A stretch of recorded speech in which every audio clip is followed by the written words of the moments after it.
আসাদুল, এই ভিডিও কি আমরা ফেসবুকে দিয়ে দিব? দিয়ে দিতাম। তোর কিন্তু সমস্যা হইতো না তো ফেসবুকে দিয়ে দিলে? আচ্ছা তাহলে ঠিক আছে, তাহলে আমরা এই ভিডিওটা আমরা ফেসবুকে দিব। হ্যাঁ ঠিক আছে। আচ্ছা তো ঠিক আছে, তো তুই দেখ। হ্যাঁ আসাদুল, তোর বাড়ি কই? রাজপ্রসাদ। তুই এখন কি করস কি? হ্যাঁ করলা বাস। এ পর্যন্ত তুই কয়টা করলা পাইছস? একটা। আসাদুলে কি বিয়া করছস? বিয়া করছস না? বউ গেছে কে রে? হ্যাঁ আচ্ছা তো ফলে তোর বাড়ি যাও রাজপ্রসাদ। হ্যাঁ তো তুই এখন বইয়া রইছত কে রে? এমনই আজকা দুপুরে খাইছস? কি খাইছস? তো রাত্রে খাওয়া হয়েছে তোর? হ্যাঁ কে রে রাত্রে খাইছস না কে রে? হ্যাঁ বাইক গিয়ে খাইবে?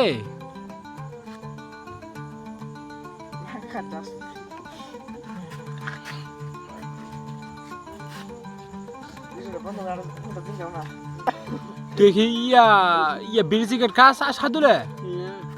বিড়ি সিগারেট খাস না তো ভালো।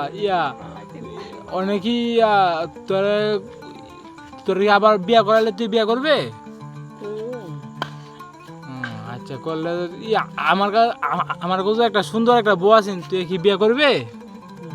হ্যাঁ করলে তো বিয়া করলে কি কি লাগবে তুই জানস? তো তোর আব্বার পারমিশন লাগবো। অনেকে তোর আব্বাতে বিয়ার পারমিশন লই যাবি নি? আবার নাই তো খেলা আছে? গার্জেন নাই কি তোর গার্জেন তুই? আচ্ছা তো তুই আজ এত রাত্রে তুই এনে বইয়া লুচিত কে রে? তুই কি কোনো কিছু চুরি করবে? কি তোর আগ্রহ আছে তোর? এই যে দেখেন রাত্রে 11:20 বাজে, এখনো আসাদুল আমাদের এই রাস্তার পাশে বসে আছে। এখানে বসে ও কি করতেছে, পুরো এলাকা নীরব অন্ধকার বিদ্যুৎহীন, কিন্তু আসাদুল এখানে আমাদের এখানে বসে আছে। ও বসে বসে কি চিন্তা এবং না ওকে আমরা মজা করে কিছু প্রশ্ন করেছি, সে সব কিছুর উত্তর দিয়েছে। সে অনেক ভালো ছেলে এবং সে অনেক অসহায়। তার সাথে আমরা একটু দুষ্টুমি করে মজা করলাম। আপনারা কেউ অনেক কিছু নেবেন না। আশা অনেক ভালো ছেলে, তার জন্য সবাই দোয়া করবেন, সেজন্য সুস্থ থাকে। সকলে পাশে থাকবেন। ধন্যবাদ। আসসালামু আলাইকুম।